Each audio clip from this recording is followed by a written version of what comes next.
And welcome back, everyone, to another episode of the Winning Edge Sports Podcast. I'm Patrick, your co-host, and I'm also joined by Ben. How are you, Pat? I'm doing well. We're back in the studio after quite a while. Yes, 2 weeks. Yes, we recorded our last two episodes with Junior and round 17. The round so far. I Yeah, guess. last week's weekly recap over Zoom, which was a bit of a different setup, but we're back in our comfortable situation and environment of the studio, so it should be good. Yeah.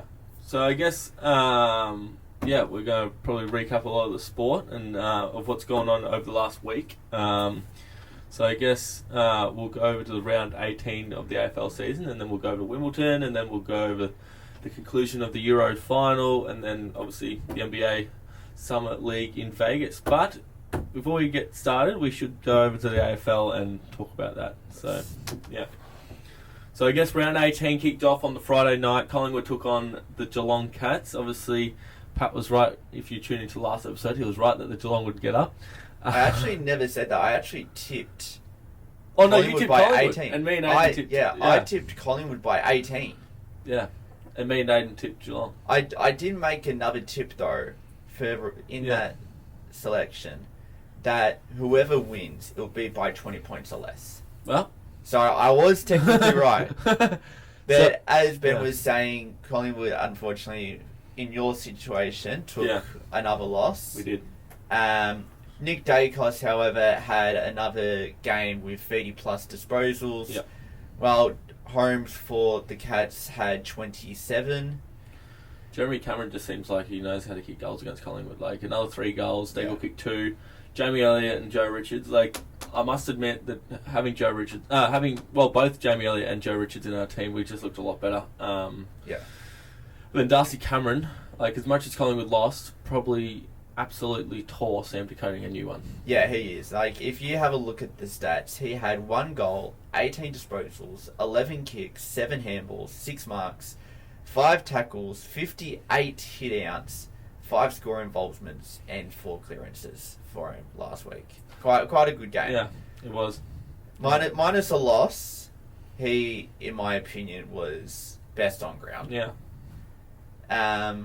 But the discussion I want to have with you, Ben, is this Collingwood season over? Well, I think we probably can concede probably one more loss, and then I think our season's probably over. Like, as much as everyone's writing us off, like, we get Dan McStay back this week against Hawthorn. So I wouldn't write us off just yet, but in saying that, it's probably 1 or 2 losses away from kaput. Well, who do you have left? I know you got Collingwood. So we got Hawthorn this this week. Carlton and Hawthorn. Yeah, so we got Hawthorn this week, then we got Carlton, and then I think we got Sydney, Brisbane, and Melbourne. Well, so you got a tough run. But we only leave Melbourne once, and that's to Sydney. So that, I tough reckon, draw. round 24, the Collingwood-Melbourne game Yeah. is going to be a do-or-die match for either club. I think it'll come down to percentage, I reckon.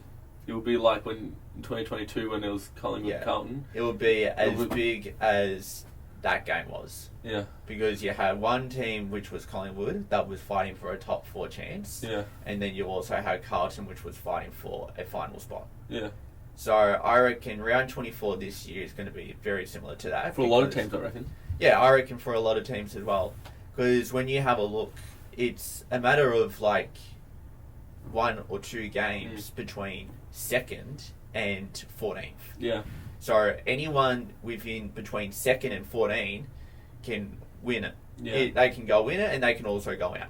That's sure. Yeah. So, moving on though, on Saturday, the Hawks took, I don't know, somewhat of a surprising win. I know it was surprising for you because you tipped Fremantle. I did, but I also both Aiden and I tipped Hawthorn. I also did tip Hawthorn in my tipping back home. So Okay.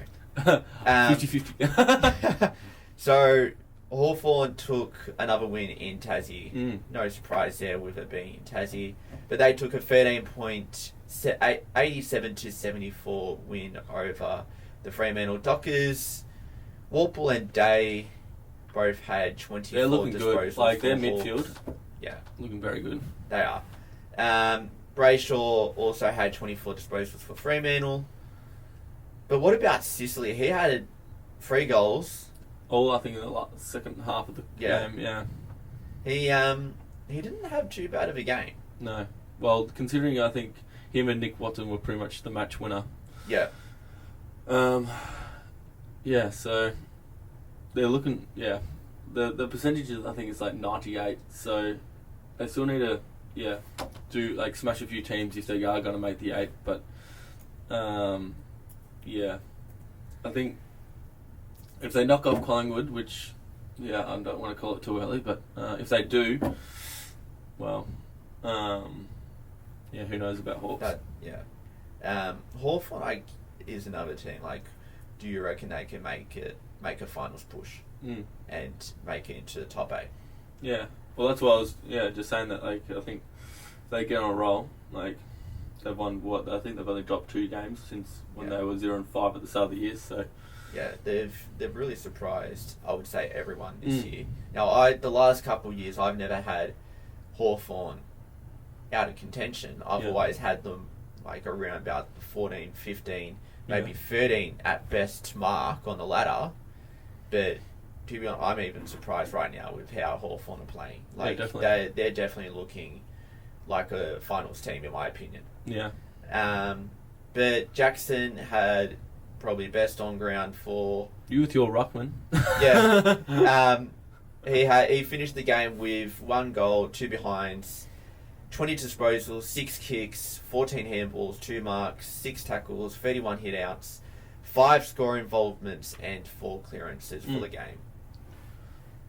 So not a bad game there. Yeah. Then we go down to the SCG. Swans just doing what they had to do. Yeah. Like, there's not a whole lot of talking about that. Like Errol Gordon, 41 disposals.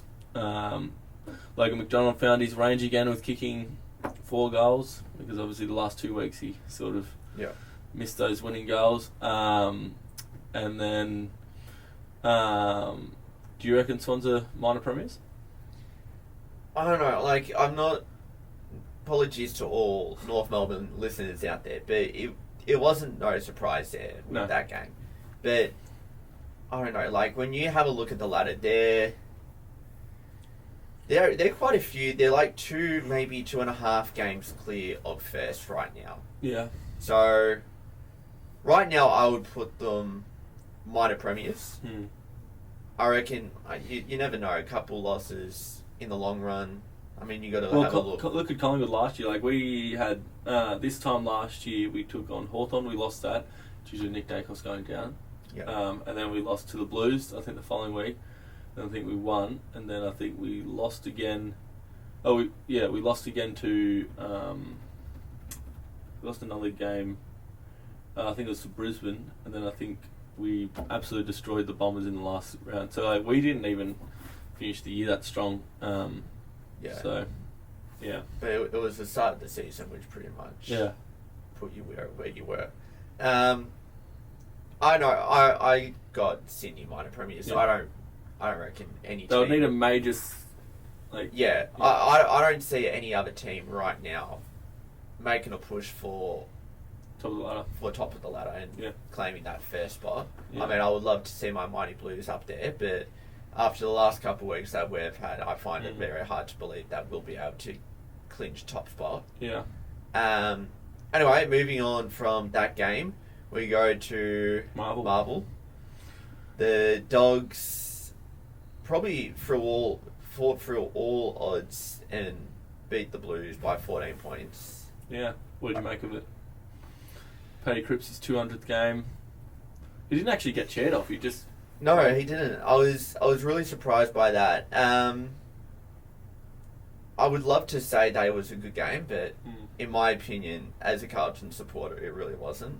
No. I mean, I've said this to a few mates of mine that the Dogs' defense just made our forward line look like amateurs. Oh, did you see Charlie Curno's accuracy? I mean, but like you have a look. When was the last time that someone like Charlie Curnow had 10 shots on goal? Yeah, well, last year, but it wasn't the greatest game kicking wise for him. But when was the last time that he had 10 shots on goal? Yeah, probably last year against West Coast, but that was really when West Coast were. Yeah.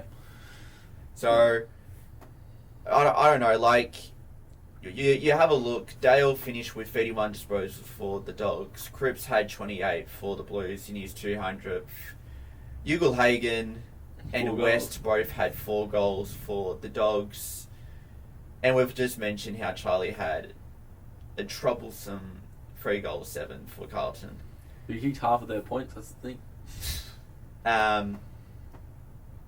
I know, like, the real question is, that I want to ask you, Ben, is, are the Blues in doubt still at second spot? Like, do you reckon they can still finish in the top 4? I still think they'll play top 4. That's, I could almost, like, I don't want to call it too early, but I could almost call that a certainty. They're only one game. There's only a game difference between nights, though. What's helping Fremantle in this case is the fact they've had a draw against Collingwood. Yep. So, if you drop, let's say, 1 or 2 games, Freo's draw back in, like, I think round 7 against Collingwood, I think it was, is probably going to help them. But in saying that, I think the Blues have got a pretty good run home. Like, they've got Collingwood in 2 weeks, so yeah, I think they need at least win another 3 or 4 to probably secure their top 4 spot. It'll be tough. Like, I mean, when you kind of think about it, we could finish top 4 when you have a look at our run home. Like, we got North Melbourne this week against... we got a game against North Melbourne, I should say. Yeah. We then have Port Adelaide. We got Hawthorn, we got Collingwood. So... And I think we also got West Coast again. Yeah, I think the last round. We could... There's definitely a few wins in there. Yeah. I don't know. Hopefully we can make the top 4 push, but once again, like, there is only one game difference between us. And then the Crows took on Adelaide. The Crows took on St Kilda, should I say, in pretty much terrible weather. St Kilda are very interesting. They beat Sydney last week, and then they can't even knock off Adelaide, which... And not saying Adelaide are a bad team. They can't even score 9 points in the second half. Yeah. They finished the second half with 8 points. Yeah. So, but mind you, the weather was pretty ordinary. So yeah, it was. Not much to mention. Rory Led had 31 disposals. Wanganeen had 28 for St Kilda. Riley Thilthorpe looked like he hadn't played football, and Yonkers with a big beard. And then another big man in Rowan Marshall with 2 goals, 20 touches. Only the 1 handball, didn't want to handball it much. And then 9 tackles, 48 hitouts, 4 score involvements and 5 clearances. So we love our big men. We love our ruckman. Demons took on the Bombers. Bombers just can't play under pressure. Like they're an interesting team, I reckon, this year. Like, when you have a look, like, yeah, they're still in the 8, but they haven't won many games against a top 8 squad. They probably only beat... Who they beat? They beat us. Well, even though we're not in the 8 anymore, but... have they beaten anyone else? I want to say they have. I can't remember who it was. Yeah. But a lot of their games have been... Oh, it might have been GWS, was it? Yeah, maybe. I think so, yeah. I know, they're an interesting team. Because, like they've only won maybe a couple games against a top 8 squad. Yeah. And then all of their other wins have been against teams that are in the bottom 9 or 10, I should say. So they're an interesting team. They could very easily still make it in the top 8. Yeah. But it's just a matter of where. I don't really see them being a top 4 squad. I still should have thought that the Bombers should have still won, even though like Melbourne had no Max Gawn, no Christian Petrarca. Like, if you were to win, that was probably that was the game they needed to win in, probably. Yeah. Ed Langdon, 31 disposals, but for the Bombers, Nick Martin kicked 4 goals. Fritch and Turner had 3 for the D's. So Nick Martin, 4 goals, 26 disposals, 9 marks, 4 tackles, and 9 score involvements. So, do you reckon Melbourne is still a chance? Very much so, probably. But once again, I reckon it will be come down to the final round sort of game. I reckon it will be the winner of Melbourne and Collingwood will make it into the 8. The loser will miss out. Will the Bombers make finals? I reckon they could. Do I reckon they'll win a final? Probably not. That's speaking from 2 of the biggest. It's like Collingwood and Blues. Yeah, no, we're not making them win a final. But yeah, I reckon for Melbourne it'll come down to a final game, just like Collingwood. So that'll be a very interesting game to watch. Moving on though, the Suns took a unexpected 14-point win, 96-82 win over the Power. It wasn't too unexpected in the sense that it was in Gold Coast, and they're undefeated up there. So true, but this is Port Adelaide. It was quite a evenly matched game, especially as you said how Gold Coast were playing up there. But I don't know. I really would have reckoned that Port Adelaide would have won that. So Port Adelaide did have 4 injuries go down. I think they had Todd Marshall go injured. They had Bergman, I think, went down. They had a few of their main players go down. But Zach Butters, he knows how to rack them up, but he doesn't know how to control his temper. No, he doesn't. And I've had quite a few conversations about him with the Brownlow race over recent weeks, especially at the end of last week when we found out the scenario of Isaac Heaney. That's for another episode probably. Long discussion that will be. So we won't get into that. But I mean, when you have a look at his stats, 1 goal, 35 disposals, 12 marks, 1 tackle, 8 score involvements. Yeah. It's definitely worthy for votes. Yeah. It'll probably get 2 or at least 1 just on the basis of the fact that the Suns won. Yeah. So Giants in their very limited time of going up to the G. Not an interesting game. Not really. It'll be like another interesting talking point on not that game. Not an interesting game, not an interesting crowd. 19,000. Yeah. For a game that, Richmond 4 or 5 years ago, you would have said, 80,000 each week, but... Yeah. But the fact that they're sitting last on the ladder... Well, one thing that's crazy about that, though... Alright, and this is coming from a really big basketball fan. You could fit 80% of that crowd in an NBA arena. Yeah. And it would look sold out. That's the thing. That's how quiet the crowd was. Yeah. So, I don't know. But again, it wasn't an interesting game. I mean, Toby Green had 37 disposals for GWS. Not Toby Green, that's Tom Green. Tom Green, sorry. It's quite hard to see. I mean, it's both T Green, so it's hard to know which one's which. Yeah, Toby Green's with an E. Yeah. Tom Green's with no E at the end. For all of you guys wanting to know, that's a little cheat code there if you want to know which one's which. Tom with an E, Toby with an E. So Hopper had 28 disposals for the Tigers. Green. Now, Ben, which one is that? That would be Toby Green. Alright, there we are. Toby Green had 4 goals for GWS.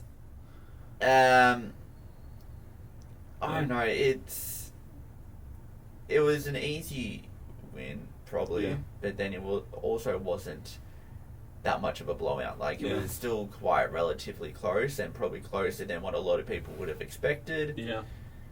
But, do you reckon the Giants could still make the 8 or miss out? I still think they've got enough games up at... if I look at the fixture, I think they've still got enough games at home. Where is it? To sort of... where is it? If I go to the ladder... the fixture... what round are we in? 18? Just finish 18. So 19. So they play at home, and then they would be at the G against Melbourne, and then the following week they go to they host Hawthorn. The week after that they are at Brisbane.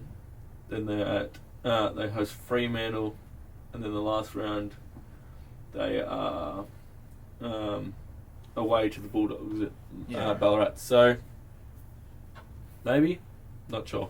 Well, I guess we'll figure that out. That'll be another last round, I think. Yeah. I reckon if they win, they make finals. If they lose, they won't. And probably another thing that we should also mention, like we've already mentioned a couple of times now, that final game, Melbourne Collingwood, could come down who wins it or who makes it out of those two teams, but it could also come down to other teams depending on the result of that game. Yeah. I mean, and the Giants could well and truly be one of those teams. It could be, like, depending on probably percentage as well.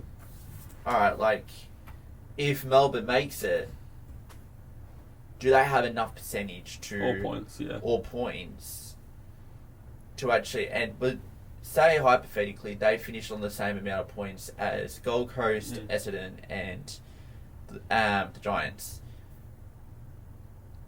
Like, do they have as much of a percentage to make that push into the A rather than Essendon, Gold Coast, or the Giants?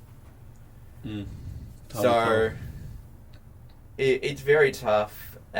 Moving on, though, the Lions took a 13-point 106-93 victory over the Eagles in Perth. Quite a close game, actually, when you think about it. That new coach sort of, new coach comes in, they play well.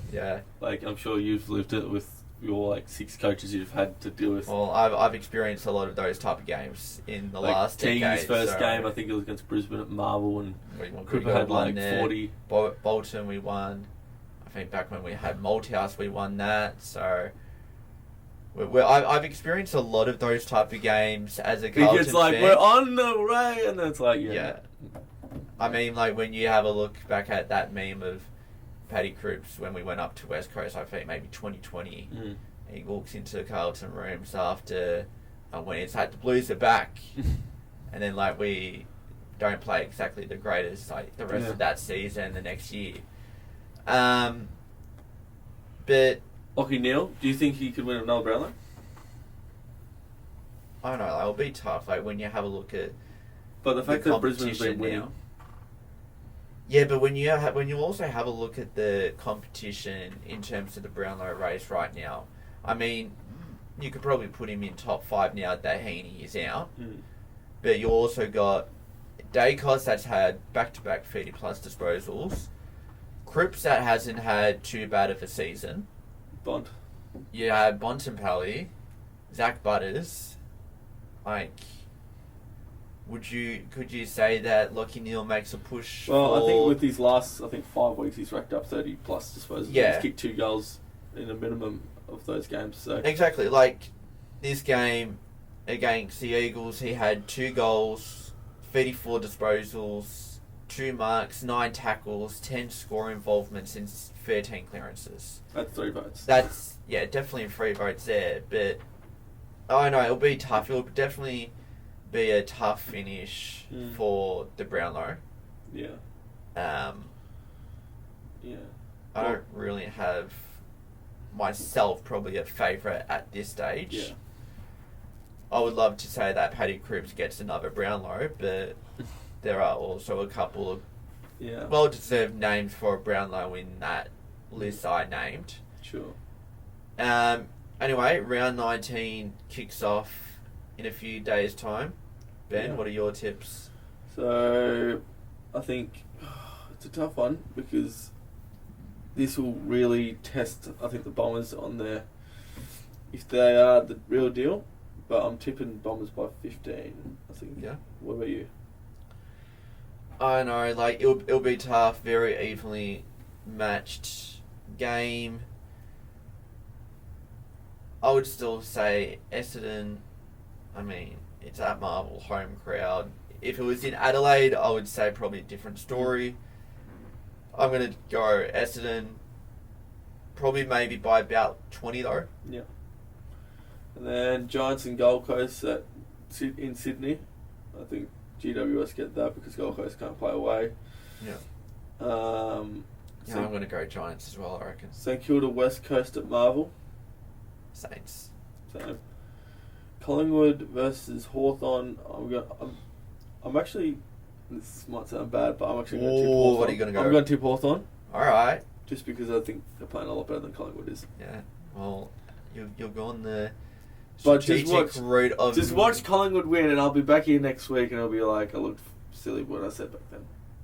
But when you also think about it, would you prefer a correct tip or a winning game by your team? I'd rather a winning game with the wrong tip. Yeah. I'll take it up. I'm gonna go. I don't know. It's tough. I'm still gonna probably go Collingwood though. I reckon. I don't know. It's tough. I'm still gonna go Collingwood. Mm. I feel like they just got a lot more strength and manpower to finish off the game. Yeah. Geelong and Bulldogs. Geelong, Same. no doubt about it. Port Adelaide, Richmond. Port. Same. Brisbane, Sydney, at the Gabba. I'm going Brisbane. Yeah. Yeah. I would love to see a Brisbane win. I just don't think Sydney are going to win Brisbane. That's the thing. Yeah. It's I think that's match of the round. Yeah, possibly. Yeah, I mean, like when you have a look at the other game, yeah, you know, I'm gonna actually probably go Sydney. Okay. Yeah. Fremantle, Melbourne at Optus. Before we actually get on to that, you also got to remember Heaney will be back. It will be. Yeah, although that doesn't really matter because he can't win the Brownlow, but he'll play a good game, I reckon. Yeah. And possibly one of his best games of the season. So I'm going He's calling it early. His best game for the year. Well, he's had quite a few good games this year, but I'm going to go Sydney. Freo, Melbourne. Yeah. Who do you think? Freo. Freo over there. And Baggers versus North. Carlton. Same.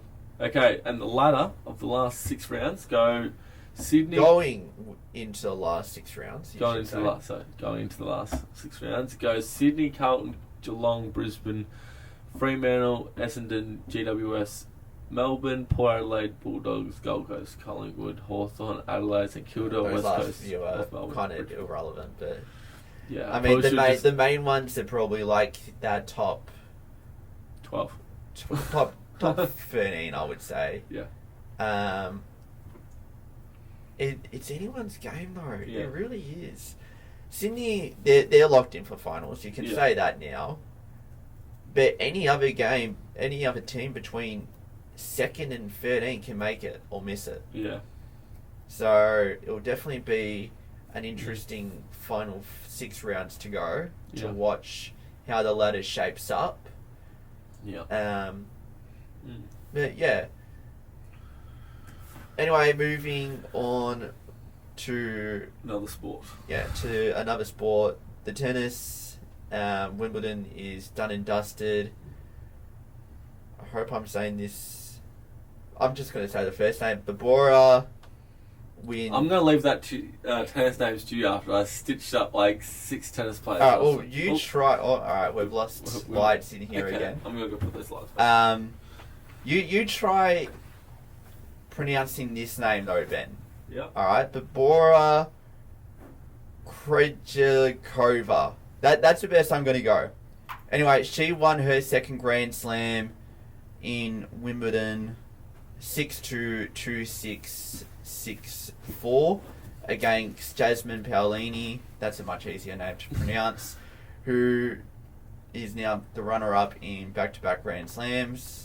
Carlos Alcaraz won back-to-back Wimbledon titles and his 4th Grand Slam before the age of 22. Can you believe that?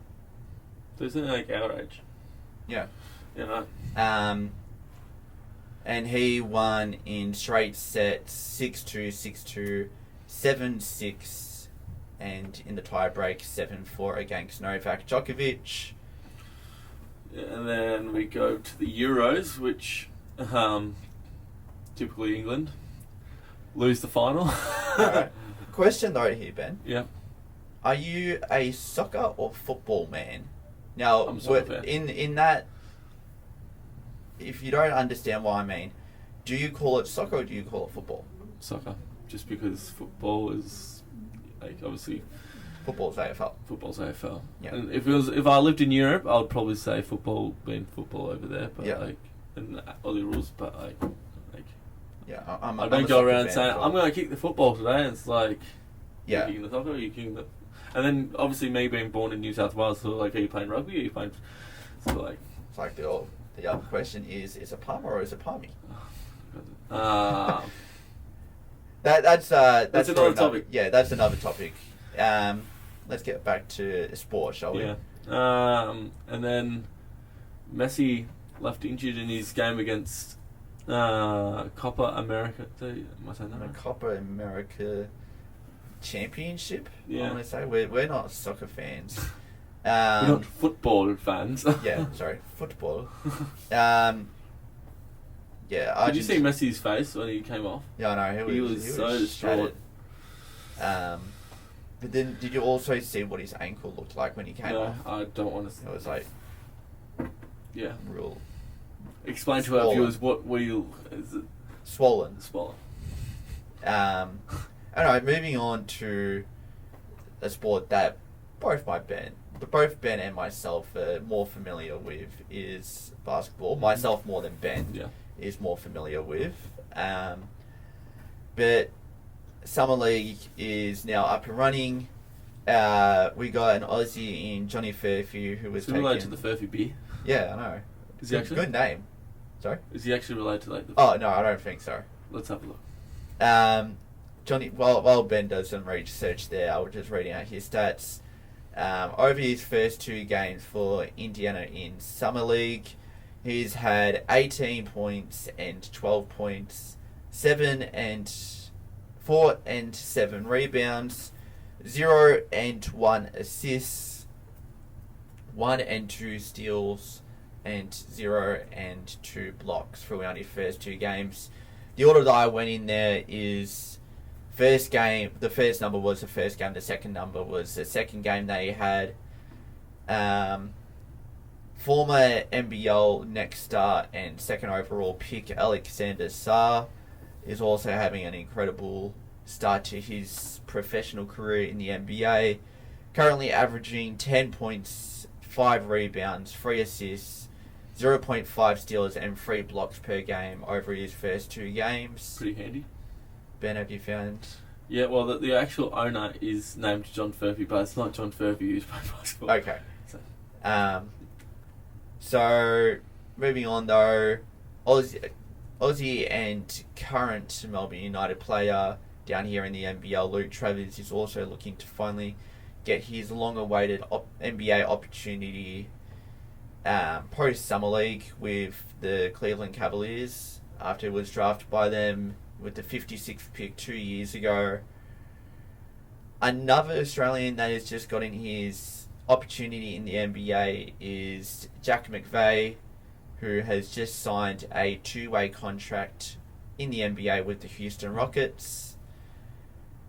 So congratulations to Jack McVeigh there. Going over to the Olympics though, or pre-Olympics I should say. So we had a guest in Junior who's the team manager of the Boomers last week, Yep. and last night, in the time that we're recording this, last night Australia played last against... night being Monday. Yeah. Australia played against USA. USA unfortunately took a 6-point win, 98-92 against Australia. Was it full strength? Yeah, Yeah. full strength, full Olympic squad for Australia. And the US?